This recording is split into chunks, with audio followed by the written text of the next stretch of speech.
In this episode of the Bourbon Guild Review Show, Ben makes a U-turn. 180 degree shift. Jules makes a U-turn. It was the 180 in the other direction. And Jules and Dutch disagree. No, absolutely. All this and more when the Bourbon Guild reviews Cream of Kentucky.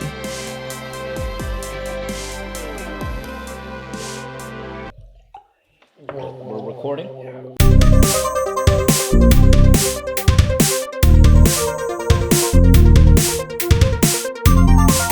Welcome to a new edition of the Bourbon Guild Review Show. I am Dutch. I am Jules. Dylan. I am Ben Richards, the cream of Bakersfield. All right, guys. In this episode, we are reviewing the creme de la creme of Kentucky, the cream of Kentucky. I have a hard time saying that name. I don't know why. It's double rich. That's like the slogan, and I get it. The cream of the crop. Okay. Can I just say, I will have no problem calling it cream of Kentucky if that flavor profile is what comes out of it. Yep. Proof is in the pudding. The proof is in the cream of the pudding. So, what do we got here? So, this is a sourced bourbon being put out by the former master distiller of a well-known distillery, Jim Rutledge. He was able to source some 11.5, an 11 and a half year old bourbon that he said is the cream of Kentucky, and that's he thought that was an apropos name for this. Really interesting because he's starting his own distillery now, but this was his first foray into bottling something that was sourced. So we'll see what they end up distilling themselves and aging themselves. This is sourced from MGP? I don't know. Dylan might have that info. I don't actually know. Okay. But this is the market. It's been out for a couple months. The reviews I think have generally been pretty good. I've heard a few people say that you need to let it open up, and it's one of those bourbons that really shines after a few months of being open. It's pretty interesting. Proof comes at us at 102 proof or 51% alcohol. Price point on this is $130 MSRP. We got it for $145. It is out there. It's not impossible to find. It's not everywhere, obviously. You kind of have to look in specialty whiskey shops to find it, but I was able to find it, and there were a few more in stock where I got it. Bottle. It's a little bland, but I kind of like it. I don't know. I like the label. I like the label. It's understated. It's understated, but simple, if you know what you're looking for, it says enough. Black and white and gold. That's like classic bourbon colors. There's a fair amount of literature on the back about the story and all that. But I like it. I'm intrigued. I'm intrigued by the story. It is a sourced bourbon, and I think maybe we kind of always think, it's a sourced bourbon. How good can it really be? But a lot of that comes down to how good is the master distiller and how good are they at selecting barrels. So I'm really interested to try this. I've been very, very curious about it. Dylan, what else you got? So this is J.W. Rutledge Distillery. The distiller is unknown, but there's just rumor, that this could be from Barton. Wow. Really? Yeah. It's just all speculation, though. Formerly from Four Roses. Four Roses. Right. Okay, that was right. my next question. And I thought, did he get some from Four Roses? But that would be the logical. that would be interesting.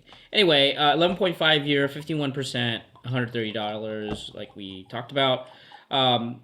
Jim was a former master distiller at Four Roses, and he was retired, but came out of retirement to open this new distillery. They bought 150 barrels from this kind of sourced distillery. Only 9,000 bottles have been made so far. He signed 12 of them. I don't know if you saw kind of the social media where you see him kind of signing a couple of bottles, and they were placed in random boxes. It's it's like Golden Ticket from Willy Wonka or Charlie and the Chocolate Factory. Is this the signature? Or is that on every bottle, like the little tiny signature? Oh, let me see. No. That'd be interesting. I don't think it's... Anyway, so... I think it's going to be a little more obvious. So Cream of Kentucky, the name has been revived. Originally, it was in the 1880s by I. Traeger and Company of Cincinnati, Ohio. So this was actually an Ohio brand. Which is right on the border. Yeah, Right. it's more or less Louisville. And after Prohibition, it was restarted by Shenley and Company, and then in Chun-Li. Shenley. Oh, sorry. And then Jeez, man. and it started to become popular in the 1930s and 40s, and then it just kind of died out. And then they tried to revive it a little bit by making it a blend, yada yada, and then it was just completely abandoned. And then the trademark was revived for this distillery. They plan to open their own distillery in Oldham County this year. And In 2019. that's right. And they'll have another brand name that will be coming up called High Plains, but they don't know if it's going to be bourbon or just rye. So Isn't that a little too close to High West? I was thinking High Plains Drifter. Yeah, but okay, whatever. Yeah. You got anything else, Dylan?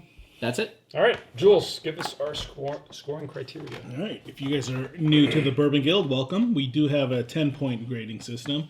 We give 2 points for its aroma or nose, 3 points for its complexity of flavors, 2 points for drinkability, 3 points for uniqueness, and a bonus point for value. So for us, we define value based on its availability and price point. All right, guys, let's get tasting. Oh my God, this smells like something else. I swear to God, I've smelled this before. Yeah, I kind of feel you on that. All right, guys, ready to talk about this? Yep. All right. Total scores. I'm going to kick it off. 7. 5.5. Dylan. I gave it an 8. Wow. All right. Ben. 8.5. Wow. All right. Wow.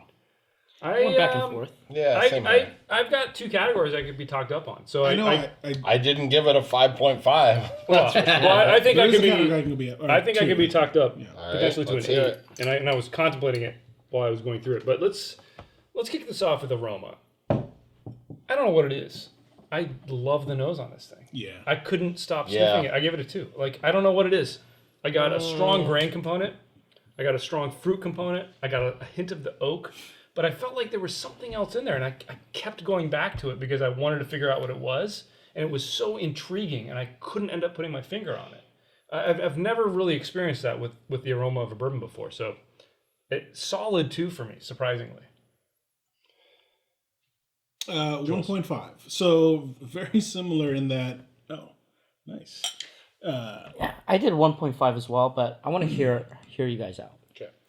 And I actually I was debating to go up to a 2 as well, just because it was really interesting. There's something in there that Yeah, I can't put my finger on. That it's exactly. So and that's what was really frustrating. It's like from just the nose alone, there's not just one thing. There's a lot of things happening on the aroma. Yeah. That I was really enjoying. And I mean, I almost want to feel like I should tack something extra onto uniqueness, but I mean, this is just so intriguing, and I couldn't stop nosing I'm going up to a this. 2. I couldn't stop nosing it because it Yeah. just was so interesting. it's it's not off-putting at all. No, not at all. But you're gonna stick with 1.5? You're No, selling I'm it? tempted to actually, Well, let's hear go these up to 2, guys. but yeah, What I do you want guys to hear think? what everyone Ben else just has. went up Yeah, to so 2, so Ben went up to 2, so Well, let's hear Ben first then. Ben, why'd you go up to a 2? So, in hearing you talk, and as I'm sniffing, I just added water, and I'm kind of good swirling idea. this thing. I want, like you said, this may require some time. You know what I'm getting a lot of?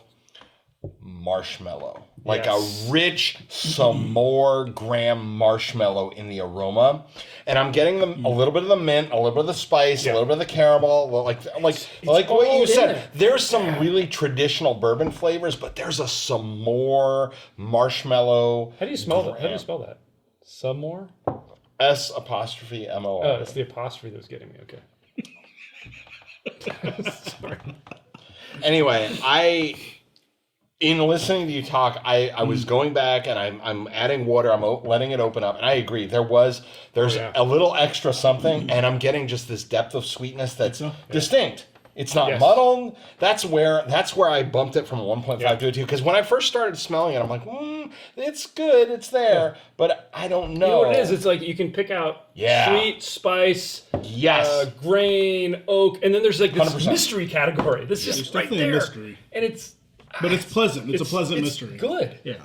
Yeah. All right, Dylan, go. So if you look at my score, it goes 1.5 to 2, 1.5. I think I will push it up to 2. And the reason for that is I'm getting, it invokes like Christmas confectionery again. Yeah. It's like Christmas cakes. The spices are all There's there. like a almost fruit Christmas pie. tree, like a pine. It's almost like a fruit pie Yeah. with Pine's whipped cream interesting. on top. And The cream of Kentucky. so it's like a fruit pie. You get some spice. You get some of that rich kind of stewed fruit. You get a little bit of that cream on top. I think that was the problem. I think sometimes a little bit of that rye would kind of sneak in there, and that's why I think I was going back. Yeah, and the forth. rye But is a little prominent. yeah, so it was coming in and out, but then I think you guys have convinced me that this is something truly intriguing and worthy of a higher score. So I you went to ended a up at 2. a 2. So we got 2-2. You're going right. to stick with your 1.5, or I you're think I'm going going to to stay with my 1.5. Okay. But I think I'm going to come up in a different category. Okay. Interesting. I mean, I've rarely been that intrigued by an aroma. I really, this is something special. So let's jump to the next category, complexity. Can I start? Yeah, go ahead. What'd you give it? I Let's gave get it our a 2. scores first so we know what we're talking I gave it a 2.5. And I got to tell you, after sniffing that aroma, I was like, well, okay, let's taste it. 180 degree shift from what the aroma was. I was like blown away by the taste. Interesting. And the layers, and again, like the aroma, astute viewers, you can pick out flavors in the the flavor, in the tasting profile that give it a high complexity. For me, you know. Let's get our scores real quick. If you might have more to say, but real quick, you gave it 2.5 also? 2.5. I give it a 1.5, middle of the road. And I gave it a 2. Wow. Ben, did you want to keep going, or you got enough? You said enough. Not after hearing 1.5. No. Yeah. Well, let's hear Dylan. So 2.5. The really nice thing about this is that the aroma was amazing, and then the flavor and the complexity delivered. So that really was great. It was promising. It was wonderful. It's a great experience. I think the rye that I just mentioned still come in and out, and so that made it not perfect. So I couldn't give it a 3.0. Totally agree with But it still feels like I'm smelling that pie, and then now I'm eating that pie. There's a rye burn. Yeah, there's a little bit of that, so that it is That's weaving where in and out. yeah. I gotta say, There's not a little bit and, of that. and There's it's. a lot I of think that. it. And Well, that- man, But I think that's what keeps me I think it's frustrated. wait, but I think it's better. I think I want to try to convince you to go up to 2.5 because I think the finish is actually pretty good. Yeah. No, I'm with you Well, 100% let's on keep that. going. Let's Well, yeah, so I Let's picked hear middle of the Jules. road, and this actually, so the opposite take from Ben, actually, for me, is that it was the 180 in the other direction. Like, I was really disappointed.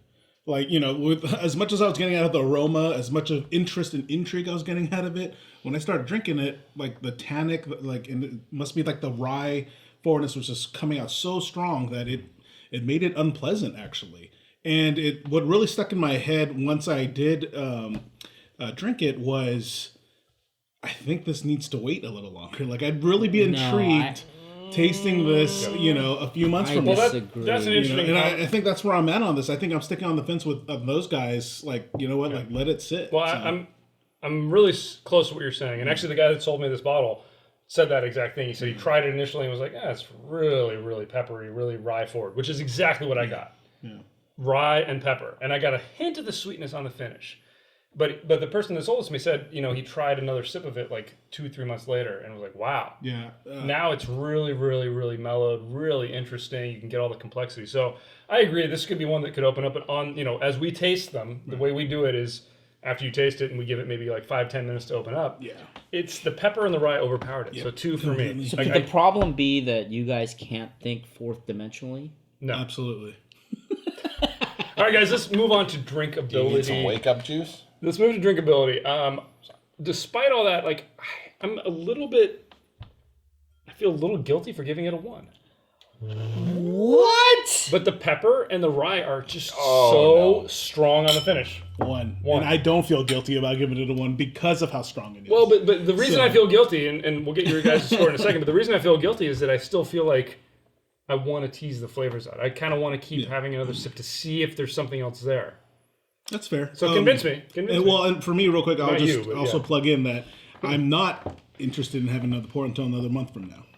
Okay. You know, if Fair not enough. 2. So Fair. All right. What do you guys both give it a 2? Yeah, I think in terms of drinkability, I mean, it might be, there might be like an unconscious force steering me this way, but the fact that this distiller, used to steer Four Roses in a direction that he wanted to, I felt like Four Roses. I felt like this was trying to invoke some of those kind of. It was an homage to those flavor profiles in a way. So I think he had to pick these barrels that, was compatible with what he liked on the palate. He picked the age and the proof to get him to that point, and I'm satisfied. I'm satisfied. It drinks really well. It has a nice finish for me. Perfect, I'm not perfect? getting that kind of weird stuff that you guys are talking about. Weird. I think this will sit here and it'll open up very nicely. I think I will be going back to it. All right. Ben, you got anything to add? Not much to add, but I gave it a 2 as well. And I get that it's peppery because I get that flavor profile, but I also get bananas, caramel, whipped cream, nutmeg. I get like a fruit jam, a graham. That's some more. The fruit is almost floral in that it's subtle. It's not like a big hearty dessert.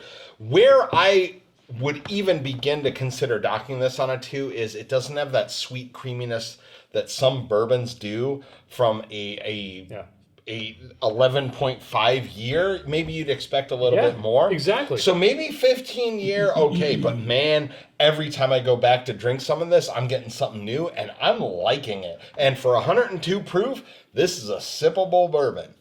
So I gave it not a a bad 2. bourbon. I'm not going to cut it on drinkability because I'm drinking it. And I honestly I think would like your another 4. scores are too low. I think that's I think 1's a disservice. The pepper 1.5 I would is get. the pepper at It's right out of the overwhelming. bottle is just Okay. overpowering for me. Yeah, I mean, it's overwhelming. it just is. And I mean, I'd love to come back to this. I think maybe we should do that in the future. But let's keep moving, guys. Uniqueness. A lot of factors coming into play here, but I ended up at a 2. gave it a A 2. really strong 2. Strong 2. Let's get our scores first. Ben, what'd you give it? 2.5. 2.5. Wow. Jules, what'd you give it? middle of the road, 1.5. All right. Well, I'll kick us off. I mean, there's a lot that's unique about this. It's age stated. Yeah. I mean, Although it's a weird age. it's a weird age, but it's more That than is 10 fair. years Yeah. age stated. That's really impressive. I do like the bottle. It is intriguing because of who the master distiller is, Yep. and his barrel selection is interesting and intriguing. The name, the history, all that, and I mean that aroma. I mean, because of that aroma, Ben, I'm considering bumping it up a 0.5. So I'll reserve that until I hear you speak, and maybe you'll convince me. But I mean, it's a really strong 2. I'm tempted on the 0.5 just for that aroma and how amazed I was at the aroma on this. But I feel like the finish let me down, the palate let me down because of the pepper and the rye hit. So let's hear what everybody has to say, Jules. Yeah, middle of the road, and for the exact reasons at the end of your argument there, is just because like the flavors. But you that could be came convinced out- to go up. No, maybe not right now. Honestly, guys, I think 2 months from now, sure. Yeah, I would love it, Yeah. but it's just not right now. Like with this pour, like with what I got, like it's not pleasant enough. Honestly, I feel like I'm giving the 1.5 mostly because of the story background, not even for the flavors itself.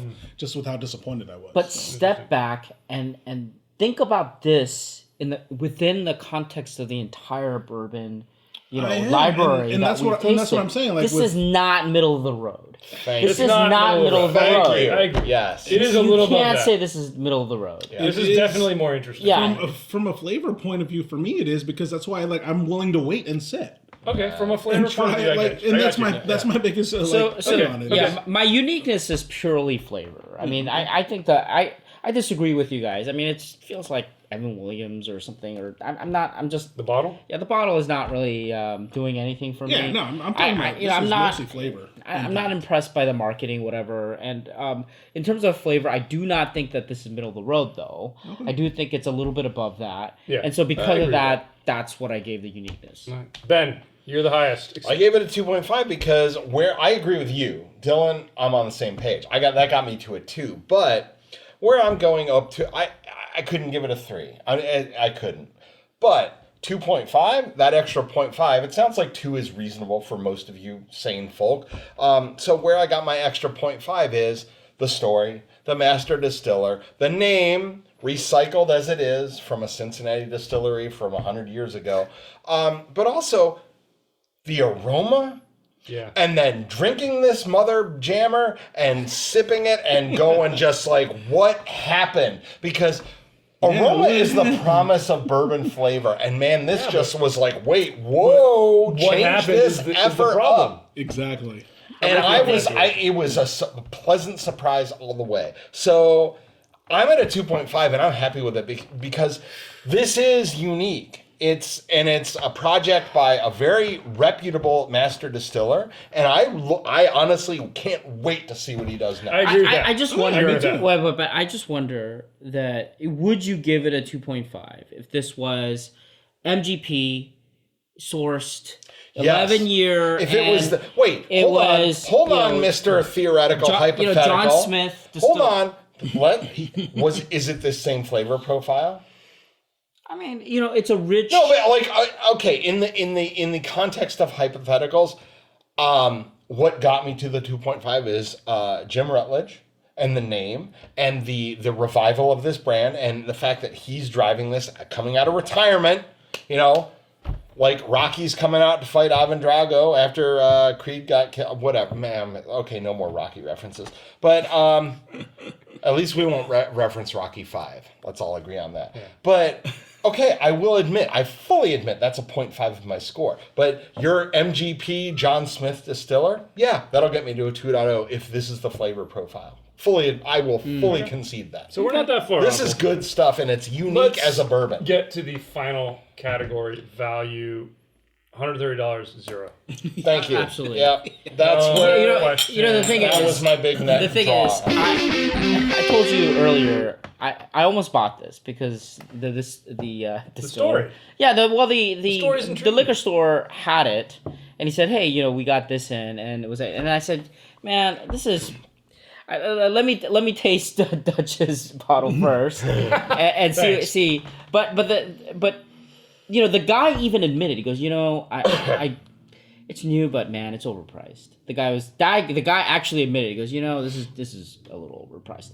And this is a seasoned liquor guy, right? Yeah. And so I said, well, let me kind of see it. And I do think that it's a little bit overpriced here. Yeah. At this point, at 50, $11.5 for $130. Yep. Yeah. Well, I do kind of agree that I'll be really interested to come back to this in a couple months. Yeah. I mean, I have 5 1.75 liters of the 12-year Elijah Craig, right, stored in my bunker. Yeah, $40, right? And I paid $33 for those, each of those, and then I'm thinking, $130 now for 11 point. I'm with you, man. I totally. It's hard. Totally it's hard. It's tough. No question, 0 for value. Yeah. It's too expensive for what it is. It's too expensive for what it is. It's a great bourbon, but just because 60, 70, even 80, 0.5, 1. Maybe. You got Ben Richards turning that dial up, Maybe. but over 100? Maybe. 130? MSRP 130? Yeah, no. Let's get our final scores, Ben. Wow, I'm at a 9. This was a legend. Wow. I think it a legend. it's a legendary distiller, Incredible. and it's a great flavor. 8.5. Jules. Market correction, 5.5. Did you get my score as a 9? Yeah, and mine was a 7. Wow, we're all over the place. Really all over the place, guys. Quite honestly, polarizing. that tracks though, because this flavor profile is all over the place. The It really aroma, is. It really the is. flavor, this is subjectivity. And that's why there's 4 of us. If you bought this and you're kind of concerned that you spent that much money on it, I do think that this is going to be interesting in a few months to check out. Yeah. So I wouldn't like sit on yourself this. up for doing Share it. with friends. But our official Bourbon Guild score do we for got? Cream of Kentucky, a respectable 7.5. Wow. All right. Not bad at all. Not bad at all. Not I, bad you know, at all. That's the all thing is, strong I will in our make a note and say, I am more interested in what their distillery is going to do. Yeah. Like, I'm not really interested in more of the source. Yeah, I mean, I get. years. Well, I get. How long are we gonna have to wait? I know, for no, that? I get that from a business standpoint. They gotta keep things going, keep the lights on, and they gotta keep doing the source stuff. But what I'm intrigued by is what is that guy gonna do And what interesting things will he make with his own mash bill? Yeah. That's what I'm interested in. Yeah, that's fair. All right, Jules, take us out. Hey, tell us what you guys think in the comments below. It's going to be interesting to read what you guys say about my take. But Oh, man. as usual, give us a thumbs up if you like this episode. Hit that subscribe button for more videos from the Bourbon Guild. Check us out on Instagram, Facebook, our website. Be the cream of your local whiskey bar and tip those bartenders well. Bourbon Guild out.